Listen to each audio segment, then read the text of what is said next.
Motif anak tiri nekat bunuh ibu tirinya usia 30 tahun, terkuak dugaan perselingkuhan.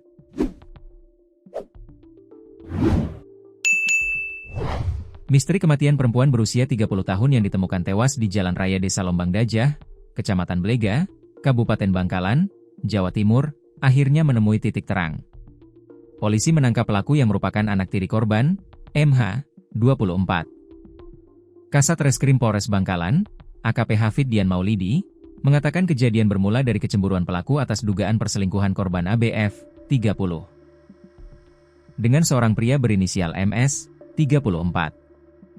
Hubungan tersebut diketahui oleh MH, yang merupakan anak tiri korban.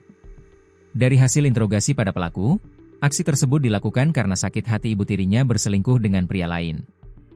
Namun memang niat awalnya sasarannya MS, ujarnya, Jumat, 24 April 2026. Peristiwa terjadi pada Rabu, 22 April 2026, malam sekitar pukul 21 WITA, saat korban bersama pria MS dan kakak MS inisial SH, berada di tepi jalan untuk mencari bus. Saat itu, pelaku yang membawa celurit mengejar ketiganya dari arah belakang. Pria MS dan SH melarikan diri, sementara korban tertinggal. Pelaku kemudian menyerang korban dengan membabi buta hingga tewas mengenaskan. Usai kejadian, pelaku melarikan diri. Namun sekitar 2 jam kemudian, MH menyerahkan diri kepada kepala desa setempat. Polisi kemudian mengamankan pelaku untuk proses hukum lebih lanjut. Jenazah korban kemudian dievakuasi warga ke RSUD Syamrabu Bangkalan.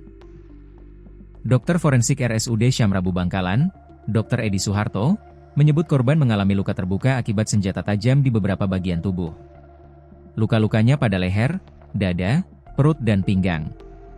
Dari hasil otopsi ada beberapa organ di dalam juga ada yang kena, katanya.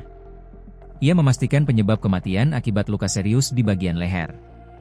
Kini, pelaku dijerat pasal pembunuhan berencana dengan ancaman pidana mati, penjara seumur hidup, atau maksimal 20 tahun penjara. Sementara, polisi juga masih memeriksa sejumlah saksi untuk melengkapi berkas perkara.